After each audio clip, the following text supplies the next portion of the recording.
Does the Bank of England look to raise rates at any time? So I would suggest not, because especially when you've got bond buying going on the continent, very difficult with our newly found best friend to raise rates. UK retail prices, real sales prices, yesterday, I think they'd have to look at it again in the summer. I mean, there has clearly been a bump down in activity in this quarter. Commercial property is at a standstill. We know all of this, and there's clearly a question of the recovery time. So I suspect that what the bank would do under that circumstance, will have a look at what the agents are saying over the summer, have a look about how much was actually pent up demand, have a look whether there's a legacy shock, and then revisit the issue in the autumn.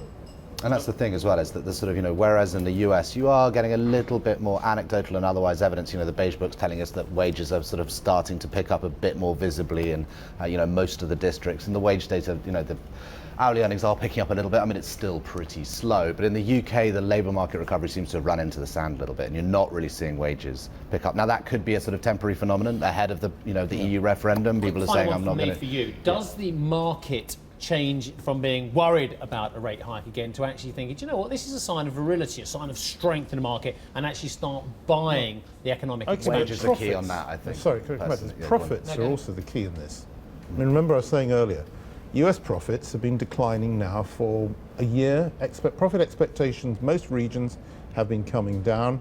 I think we need to see the beginnings of a turn up in profits. Where profits are strong, and UK mid-cap has outperformed UK large-cap until the last couple of months, because those businesses have benefited from the growing domestic economy and the profits have been fine. Yeah. This is the thing, profits is the key. I mean, I would agree with that, and I think in the US you can say that as dollar effects and as oil effects wash out, you'll see profits just look better automatically. So the revenue growth will be 3-4%, and people will stop worrying about that angle. But I think in terms of the sort of the baton being passed over, the key thing to watch now is because payroll growth should start to slow in the US at some point. Depending on participation rate, no one knows what's going to happen with that, but you need wages to take the baton, because otherwise when payroll growth slows, you're still going to be in this anemic wage growth level, and that's what's got to support consumption into the next stage. And I think that will give people the impression that actually you can sustain interest rate rises, that we need them, but that's the time to do it.